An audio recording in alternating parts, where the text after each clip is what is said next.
Hello mga kapwa ko ka-horror. Ako nga pala si James, 50 years old at nakatira sa Negros Occidental. Ako ang bunsong anak ni Maria Limbaso na siyang mapagkikwentuhan natin ngayon. Bago mamatay ang aking lolo Edgar ay naikwento niya sa akin ang hindi nakakalimutan na alaala nila mama at ni Kuya Jam. Patungkol ito sa isang aswang daw na hindi umano'y nagkagusto sa aking ina na halos 5 dekada na ang nakakaraan. Bale, nangyari ito nang hindi pa ako pinapanganak. Nakatira si lolo at si mama sa Quezon Province. Bata pa lang daw si mama ay naghiwalay na ang mga magulang niya. Ayon kay lolo, ang dahilan daw ng paghihiwalayan nilang dalawa ni lola ay dahil daw sa nangaliwa si lolo. Opo, inaamin naman yon ni lolo sa sarili. Pagkatapos daw maglayas ni lola sa bahay nila sa Quezon, ay si lolo na raw ang nag-alaga kay mama. Nagalit daw sa kanya magmula pa noong bata pa. Inalagaan daw ni lolo si mama sa abot ng kanyang makakaya. Bumabawi daw siya rito at inaamin niya na kahit papaano ay medyo nagkakaayos na sila ni mama. Naging maganda raw ang pamumuhay nilang dalawa sa Quezon. Naging mas malapit sa isa't isa si lolo at si mama dahil nga silang dalawa na lamang ang magkasama sa buhay. Pero halos lahat nga ng kwento ay may kinakaharap na problema. Nung nag-edad 18 si mama, ay may binalita raw ito na halos kinadepres at kinalungkutan ni lolo. Ang trabaho nga pala ni lolo ay construction worker sa umaga at nagtitinda ng balot kapag gabi. Ginagawa niya yon para daw makapag-aral si mama at makapagtapos, kasi umaasa raw si lolo na si mama ang magdadala sa kanila sa kaginhawaan, o kaya naman umaasa si lolo na magiging maganda raw ang future ni mama. Ngunit sa kasamaang palad nga, ibinalita ni mama na buntis siya. Nung inamin daw ito ni mama kay lolo, ay hindi matigil sa pag-iyak si lolo Edgar. Gustong saktan ni lolo si mama, pero masyado raw niyang mahal si mama. Ang mas malala pa rito ay hindi pinanagutan si mama, kaya naman doble-doble na ang gagastusin ni lolo. Kasi naman 18 pa lang si mama, sobrang hirap maghanap ng trabaho noon.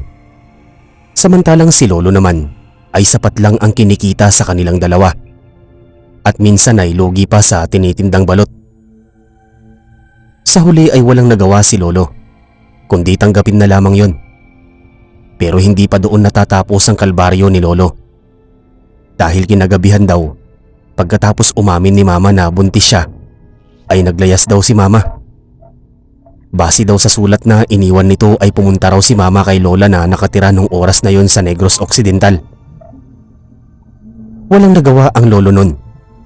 Hindi na rin niya pinipigilan si mama dahil alam niya naman na mas mabubuhay at mapapakain ng tama si mama sa piling ni lola. Lumipas daw ang mga buwan na mag-isa lamang na namumuhay si lola. Wala na rin daw naging balita si lolo kay mama kasi noon ay hindi naman uso ang cellphone.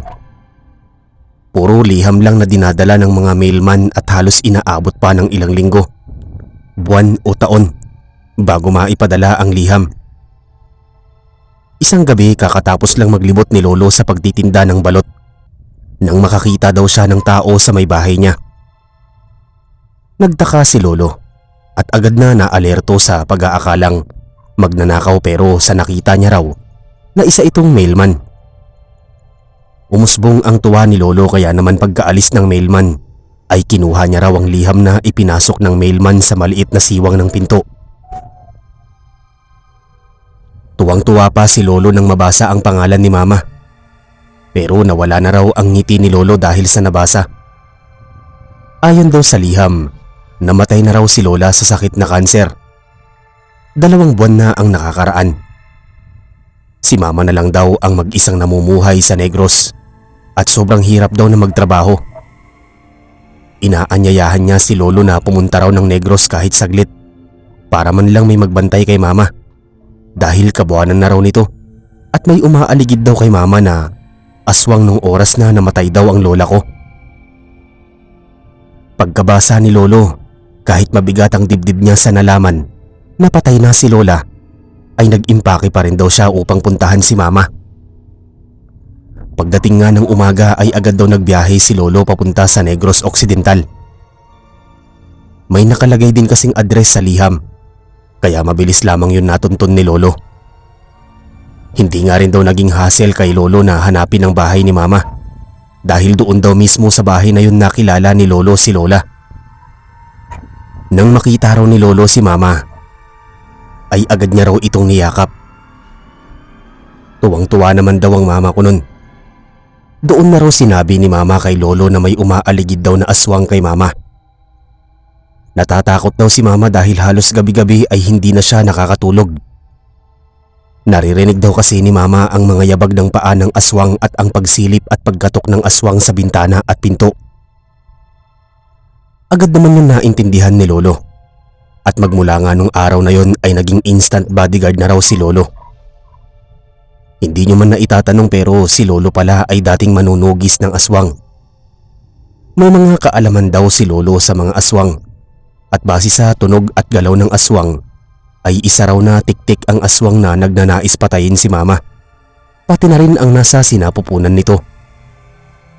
Naging maayos daw ang pagbabantay ni Lolo kay Mama.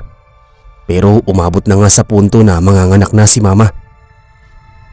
Nasa loob daw ng kwarto si Mama at ang kumadrona nang sumigaw daw si Mama ng sobrang lakas. Pero yung sigaw na yun ni Mama ay kakaiba. May halo raw na takot. Pagpasok ni Lolo sa kwarto ni Mama ay nagulat si Lolo nang makita ang mahabang dila na nasa may pusod na ni Mama. Kinuha raw agad ni Lolo ang mahabang dila. Mahigpit niya itong hinawakan at pinutol ang dila. Malakas daw na sumigaw ang tiktik. Kinuha ni Lolo ang bawang na kwintas, saka sinuot ito sa kanya bago raw lumabas si Lolo. Tumatakbo na raw palayo ang tiktik pero hindi raw yun hinayaan ni Lolo na makatakas. Hinabol niya daw yun. Sobrang bilis ng pagtakbo ni Lolo at nang maabutan niya ito ay binato niya raw ito ng itak na tumama mismo sa ulo. Nagbago daw ang anyo ng tiktik. Nagulantang daw si Lolo kasi ang tiktik na yon ay ang kanyang kumpare. Hindi raw makapaniwala si Lolo. Patay na daw ang tiktik dahil ulo na raw ang pinuntirya ng lolo ko. Nilagyan pa raw ng bawang mula sa kwintas ang katawan ng tiktik. Iniwan daw yon ni Lolo na umuusok at dumudugo ng kulay berde. Saka pinuntahan ulit ni Mama. Pagbalik niya raw sa bahay ay nanganak na raw si Mama at yun na nga po si Kuya Jam. Sobrang saya raw nila nung gabing yun kasi namatay na raw ang aswang at maipanganak naman daw ang bagong miyembro sa pamilya. Ngunit lingid sa kaalaman ni Lolo at ni Mama na may mangyayari pala na mas malala pa doon. Ilang buwan nang nanatili si Lolo sa Negros bago raw ito bumalik sa Quezon dahil sa trabaho nito doon. Gusto man manatili ni Lolo sa Negros pero nakakontrata pala ang lolo ko sa isang engineer bilang isang construction worker. Bumibisita naman daw si Lolo sa Negros tuwing Pasko o kaya naman kaarawan ni Kuya Jam. Pero may mga oras talaga na mas kinakailangan si Lolo sa Quezon. Hanggang sa 7 taon nang lumipas. Nagulat na lamang daw si Lolo sa isang imbitasyon na pinadala sa kanya. Akala ni Lolo ay galing lamang sa mga kaibigan pero laking gulat daw ni Lolo dahil isa yung imbitasyon sa kasalan sa Negros. At ang bride daw ay si Mama. Hindi raw makapaniwala si Lolo. Litong-lito siya. Paano daw kasi nangyari na magpapakasal na si Mama? Gayong wala naman daw kaalam-alam si Lolo na may boyfriend ito. Wala rin naman daw na ikikwento si Mama kay Lolo. Tinignan pa nga raw ulit ni Lolo ang invitation at galing nga talaga ito kay Mama. Nung araw daw po na mismo na yon, ay bumiyahe si Lolo sa Negros upang tanungin si Mama patungkol sa nangyayari. Ayaw naman daw ni Lolo na masaktan na naman si Mama. Kaya naman gusto muna makasiguro ni Lolo na tamang lalaki ang papakasalan ng anak niya. Pagdating ni Lolo sa bahay ni Mama, ay nagulat daw si Mama sa biglaang pagdating ni Lolo. Sinalubong daw siya ni Kuya Jam saka niyakap ito. Prangka raw na tinanong ni Lolo si Mama kung sino ang papakasalan nito. Nagulat daw si Mama saka tumawa. Pinaupo niya pa si Lolo na para bang wala lang kay Mama ang inis sa mukha ni Lolo. Naiinis na kasi si Lolo kasi wala man lang siyang kaalam-alam na may boyfriend si Mama at nagugulat na lang daw siya na may nagpapadala na ng invitation sa kanya. Sinabi daw ni Mama kay Lolo na ilang buwan pa lang daw silang nagkakakilala. Siyempre, nagulat ang lolo ko kasi ilang buwan pa lang ay nagpapakasal na agad. Sinabi pa ni Mama na sobrang bait daw nito at mahal na mahal daw ito ni Mama. Nang makita raw ang saya sa mukha ni Mama ay nawala ang inis ni Lolo. Kahit papaano ay kagustuhan lamang ni Lolo ay maging masaya si Mama. Tinanong na lang daw ni Lolo si Mama kung sino ang papakasalan ni Mama at ipakikilala sa kanya, pero sinagot daw siya ni Mama na ayaw daw magpakita ng lalaki at tanging sa araw na lang daw ng kasal magpapakilala. Ilap daw kasi sa tao ang lalaki at tanging si Mama at si Kuya Jam lang daw ang nilalapitan nito. Nagkaroon ng hinala si Lolo. Pinilit niya pang ipakilala sa kanya ang papakasalan ni Mama pero hindi raw pumayag si Mama. Nasaktan si Lolo kasi pakiramdam niya ay walang tiwala si Mama sa kanya. Kasi naman tatay si Lolo ni Mama, kaya dapat si Lolo ang unang makakakilala sa mapapangasawa ni Mama. Hindi na lamang pinilit ni Lolo si Mama at nakipaglaro na lamang kay Kuya Jam. Habang naglalaro silang dalawa ni Kuya ay napansin daw ni Lolo na aalis si Mama. Sinabihan daw siya ni Mama na bantayan si Kuya Jam kasi makikipagkita daw si Mama sa boyfriend nito. Nangunot ang noo ni Lolo at tinanong kung saan daw kikitain. Sinagot daw ni Mama na sa gubat. Nagtaka si Lolo. Akmang aalis na raw si Mama nang harangan ni Lolo si Mama. Tinanong niya ang nanay ko kung bakit daw sa gubat sila magkikita. Maraming mga panganib na hayop sa gubat. Sinabi naman ni Mama na doon na daw lagi ang naging meeting place nila ng boyfriend nito kasi nga ilap daw ito sa mga tao. Nagkaroon na raw ng hinala si Lolo. Sino ba naman kasing matinong lalaki ang makikipagkita sa gubat? Lalo na't mga oras na yon ay nasa 3:00 na raw ng hapon. Hindi daw pumayag si Lolo pero matigas daw ang ulo ni Mama. Nakipagsagutan pa ito kay Lolo kaya walang nagawa ang Lolo nun kundi hayaan si Mama na umalis. Pagtingin ni Lolo kay Kuya Jam na nasa 7 taong gulang na nun ng mga oras na yon ay hindi na niya napigilan na tanungin ito. Tinanong ni Lolo kung anong itsura ng boyfriend ni Mama at kinilabutan daw si Lolo sa sinabi nito. Nakakatakot daw kasi ang itsura ng boyfriend ni Mama noon. Mabait naman daw pero nakita raw yun ni Kuya Jam sa isang gabi na nag-iba ang anyo. Naging nakakatakot daw na nilalang. Sinubukan daw yun sabihin ni Kuya Jam kay Mama pero hindi raw naniwala si Mama. Kaya naman nagpapaiwan na lang daw si Kuya Jam sa kapitbahay kaysa sumama kay Mama na makipagkita sa lalaking yun. Nang marinig yun ni Lolo ay naguluhan siya lalo na naroon sa parte na nagbago ng anyo. Hindi niya rin maintindihan kung bakit aswang ang pumasok sa isip ni Lolo.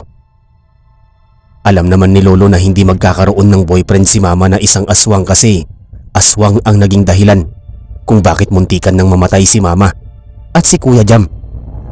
Pero para bang nag-aalanganin si Lolo na paniwalaan yun, lalo na't naniniwala si Lolo na ang mga bata na tulad ni Kuya Jam ay hindi nagsisinungaling. Hinintay daw ni Lolo si Mama makauwi. Halos 7:00 na raw ng gabi nang makauwi si Mama. Tinanong ni Lolo si Mama kung saan nanggaling. Pinakita naman ni Mama ang isang notebook sa binigay ito kay Lolo. Takang-taka naman si Lolo. Doon nakita ni Lolo ang mga ibang impormasyon patungkol sa kasal.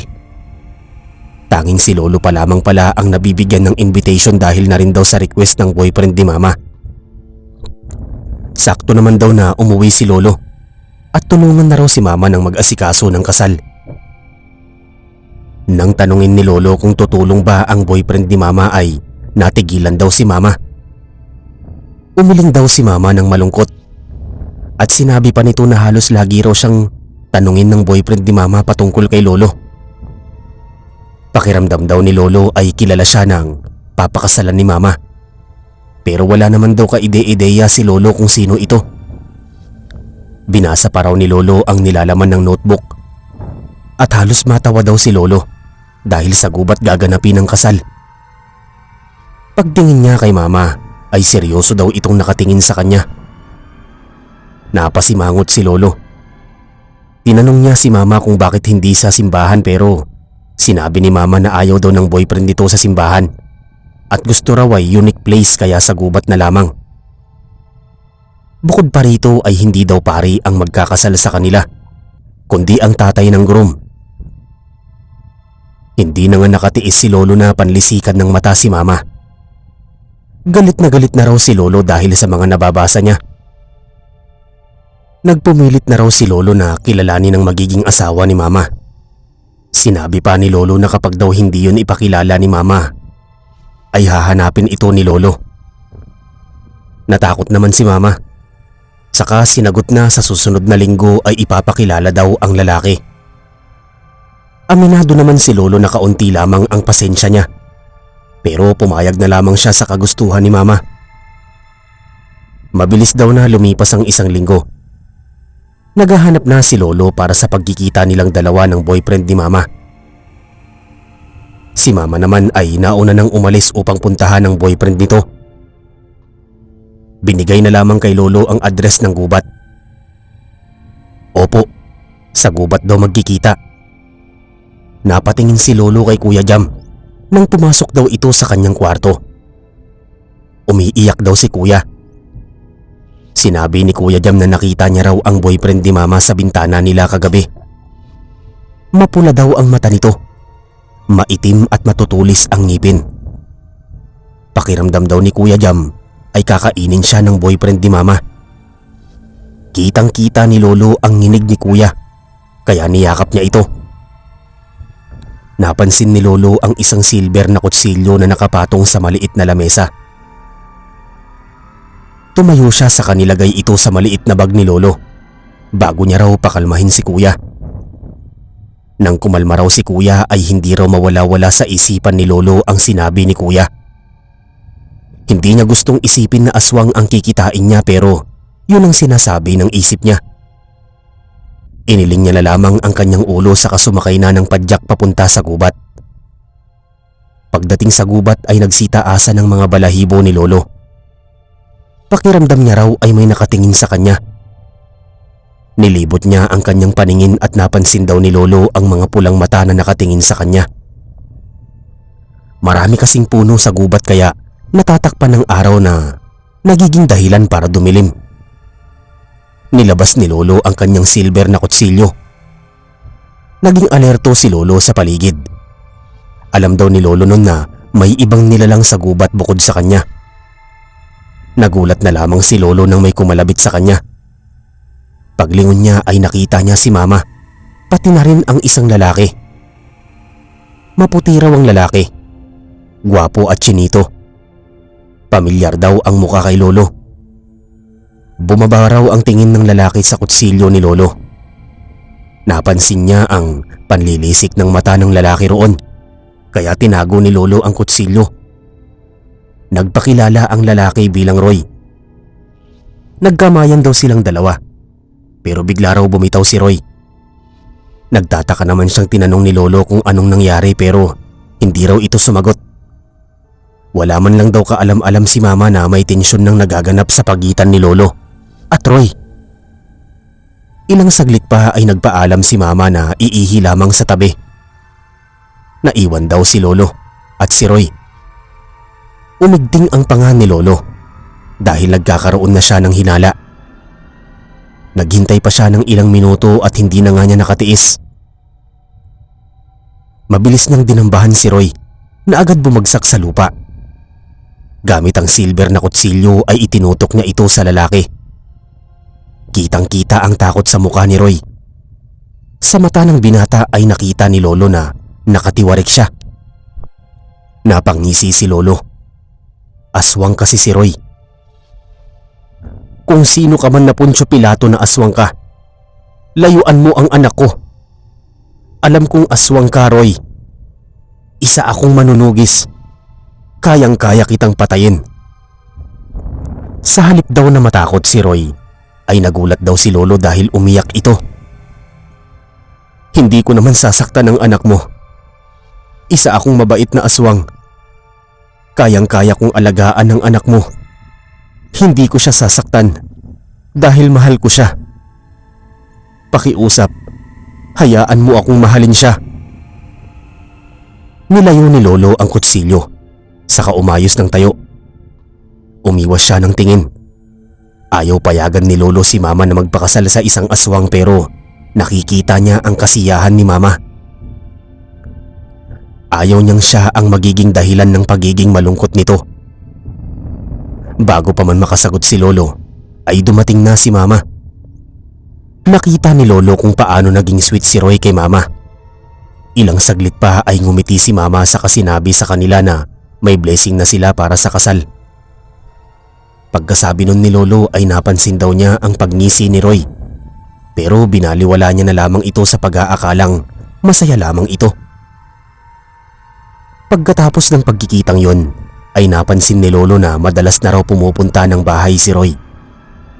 Minsan nga ay nakikita niya itong natutulog sa kwarto ni Mama. Hinayaan na lang ni Lolo. Pero hindi naman daw maiwasan mapansin ni Lolo na hindi siya nilalapitan ni Kuya Jam. Kaya naman isang gabi ay nilapitan ni Lolo si Kuya Jam. Tinanong niya si Kuya kung bakit siya nito nilalayuan. At sinabi ni Kuya na nagtatampo daw ito kay Lolo. Bakit daw pinayagan ni Lolo na magpakasal daw si Mama sa lalaking yun? Nakaramdam ng konsensya si Lolo. Sa kanya na nga kasi nagsumbong si Kuya. Nakakaiba raw at nakakatakot si Roy. At para bang binabaliwala lang ito ni Lolo. Sinabi na lang daw ni Lolo kay Kuya na mabait si Roy. Pero umiyak lang daw si Kuya. At sinabi na nakita niya raw si Roy sa labas ng bahay na iba ang anyo. Natameme raw si Lolo. Hindi siya makapagsalita lalo na't hindi niya na rin daw alam ang dapat bang gawin. Sa huli sinabi na lamang ni Lolo na suportahan na lamang si Mama, na hindi alam ni Lolo na yon ang lubos na pagsisisihan niya. Dumating na nga po ang araw ng kasal. Nasa gubat pa rin daw ang venue ng kasal. Nauna na raw si Lolo na pumunta doon, habang si Mama naman daw ay nag-aayos pa. Kasama ni Lolo si Kuya pero nagulat daw siya nang mawala ito sa kanyang tabi. Hinanap niya raw ito at nakita niya raw itong nagsasaboy ng mga asin, bawang at holy water sa paligid. Tinanong ni Lolo si Kuya kung bakit yun ginawa, pero hindi raw ito sumasagot. Ang ginawa na lamang daw ni Lolo ay kinuha niya na lamang ang mga bawang na nakakalat sa paligid. Napapraning na rin daw si Lolo nun kasi may mga asin at holy water sa lupa. Gusto niya man pagalitan si Kuya pero hindi niya na lang daw ginawa. Lumipas ang oras ay dumating na nga si Mama. Kaunti lang ang tao doon at lahat ng yon ay mga taong iniimbita pa ni Lolo. Wala rin ng taong magkakasal kay Mama. Naglakad na si Mama pero yung itsura daw ni Mama noon ay nahihiya at kinakabahan. Wala naman kasi si Roy doon. Napatingin si Lolo kay Kuya na ngumisi. Binulong daw ni Kuya na aswang daw si Roy at sinadya niya talagang maglagay ng mga pangontra sa aswang upang hindi ito sumipot. Kinabahan na raw nun si Lolo. Nakita na rin daw ni Lolo na umiiyak si Mama. Kaya naman walang pag-aalinlangan na pumasok si Lolo sa gubat upang hanapin si Roy. Sa kanyang paghahanap ay nakarating daw si Lolo sa isang parte ng gubat kung saan animoy may kuta doon. Nakita daw ni Lolo si Roy doon na kumakain ng karne na hilaw. Napangiwi pa nga raw si Lolo kasi nakakadiri yun. Ilang saglit pa ay may lumapit kay Roy at nagulantang si Lolo nang makita ang asawa ng kumpare niyang aswang noon. Yung asawa raw ng kumpare na pinatay daw ni Lolo. Lumapit lalo si Lolo upang marinig ang pinag-uusapan nila. "Napatay mo na ba?" tanong ng nanay ni Roy. "Hindi pa. Mamayang gabi ko pa gagawin. Kung saan lahat sila ay nagdadalamhati sa peking kasal." "Anong sa tingin ni Maria, papakasalan ko siya?" Masyado siyang mangmang. Punteriya ko lamang patayin ang kanyang ama dahil sa pagpatay niya kay tatay. Natameme si Lolo ko sa narinig. Para bang biglang tumigil ang mundo niya at agad na pinagsisihan ang desisyon. Hindi na raw doon nagtagal si Lolo. Galit na galit siyang bumalik sa venue ng kasal. Naroon pa rin si Maria pero ang mga bisita ay wala na. Nilapitan ni Lolo si Mama. Kalat na raw ang make-up sa mukha ng nanay ko. Seryosong sinabi ni Lolo kay Mama na wala nang sisipot sa kasal. Sinabi din ni Lolo kay Mama ang kanyang nalaman pero nagtaka raw si Lolo dahil hindi man lang daw nagulat si Mama. Doon na nga po inamin ni Mama ang totoo na alam na pala ni Mama yon. Pero hinayaan lang daw ni Mama sa pag-aakalang mahal siya ni Roy. Nagalit po si Lolo noon. Maging si Kuya ay nainis kay Mama. Gayunpaman, mas umiral pa rin po ang pagmamahal ni Lolo kay Mama. Naisipan na lang daw nila na umuwi sa bahay. Nagkulong daw si Mama sa kwarto habang nag-uusap naman si Lolo at Kuya sa kusina. Sa batang edad ay sobrang talino na raw ni Kuya. Bagamat takot daw ito sa nalaman na aswang si Roy, ay handa raw nitong tulungan si Lolo na makipaglaban kay Roy. Ilang saglit pa ay nakarinig ng malakas na sigaw si Kuya at si Lolo. Naalerto daw noon si Lolo at si Kuya, kaya tumakbo raw sila papasok ng kwarto ni Mama. Nakita daw nila ang dugo sa sahig, pati na rin ang isang sulat. Nakasaad doon na kailangan pumunta ni Lolo sa gubat para daw harapin si Roy. Lalong nadagdagan ng galit ni Lolo. Dumiretso daw noon si Lolo sa kanyang kwarto, saka inipon ng lahat ng mga pangontra sa aswang. Ipinangako pa nga raw ni Lolo sa sarili na mamamatay daw si Roy katulad ng ama nito. Pagtingin ni Lolo kay Kuya ay gusto raw niya itong sumama, pero hindi raw siya pinayagan ni Lolo. Bukod kasi sa delikado ay masyado pang bata si Kuya. Ayaw daw ni Lolo na may mangyari kay Kuya, lalo na at ito raw ang una niyang apo sa kaisa-isang anak. Ginugol ni Lolo ang oras niya sa pag-aayos ng kanyang mga gamit. Nanghingi pa si Lolo ng holy water sa simbahan para daw maging pangontra ni Lolo. Noong mga oras daw na yon ay inaamin ni Lolo na kinakabahan siya. Napatay niya man daw ang ama ni Roy ay hindi raw sigurado si Lolo na kung magagawa niya pa kay Roy, lalo na at matanda na rin daw siya. Pagsapit ng gabi ay handa na raw si Lolo.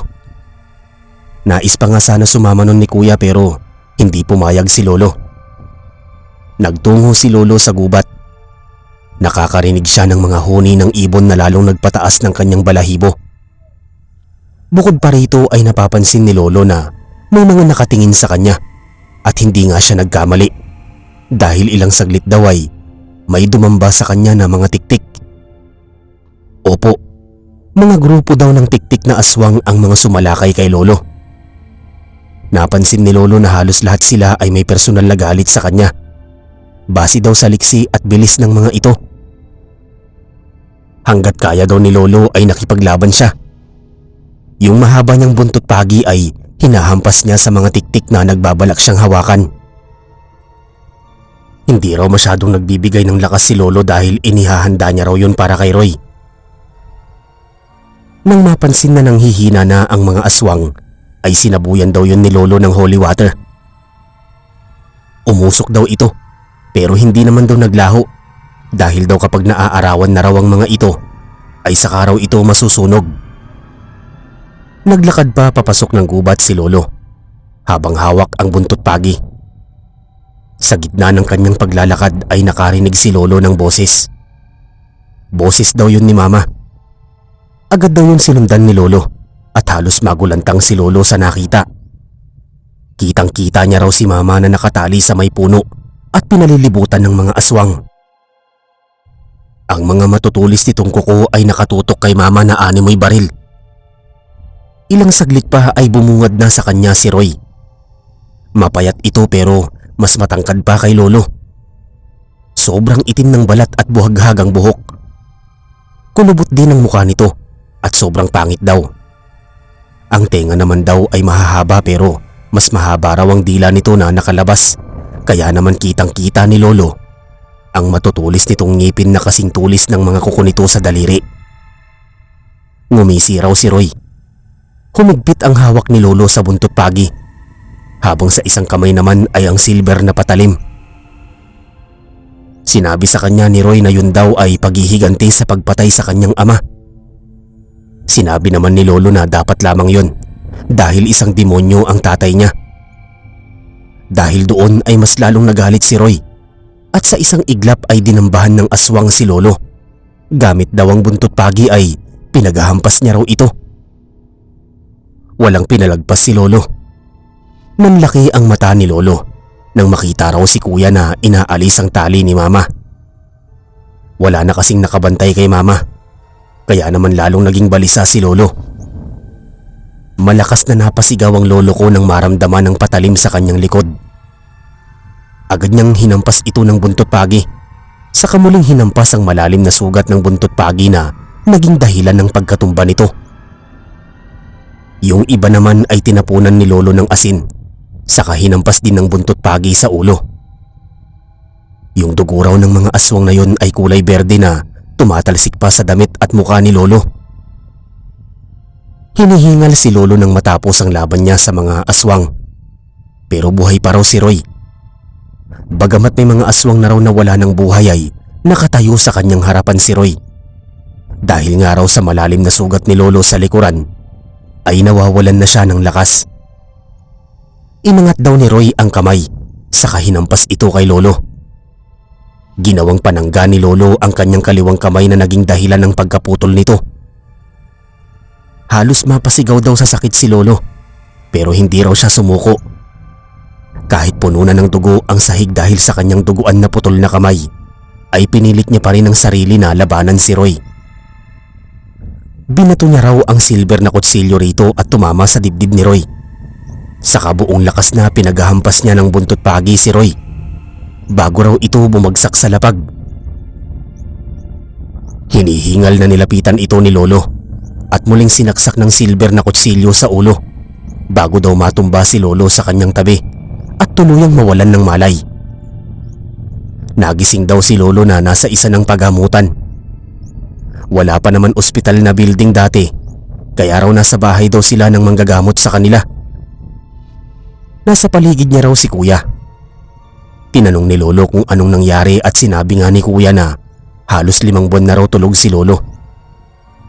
Si mama daw ay muntikan ng magpakamatay pero napigilan daw ito ni kuya. At noong mga oras na yon ay gumagaling na.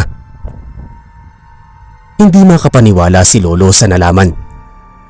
Muntik pa nga raw siyang mahimatay nang makita ang putol niyang kamay pero inisip na lamang ni lolo na ebidensya yun na nilaban niya ang kanyang sarili kay mama. Si mama naman ay kahit papaano ay nagpasalamat din kay lolo at humingi rin ng tawad. Naging mabuti raw ulit yung buhay nila at naisipan na nga nilang bumalik sa Quezon Province. Si Kuya James naman ay naging interesado daw sa mga patungkol sa mga aswang at kalaunan ay naging manunugis daw ito. Bali yung imbitasyon sa kasal sa Negros ay naging pain lamang pala ni Roy upang makapaghiganti kay lolo. Ngunit nagpapasalamat na lamang daw si lolo dahil tapos na ang kanilang problema. Dito na lamang po nagtatapos ang kwento ng aking lolo, mama at Kuya Jam. Kung maitatanong nyo naman kung ano ng buhay namin ngayon, ako ay naging interesado na rin sa mga patungkol sa aswang. Pero hindi po ako naging manunugis dahil na rin sa ating bagong henerasyon na hindi na rin naman naniniwala sa mga nilalang na yon.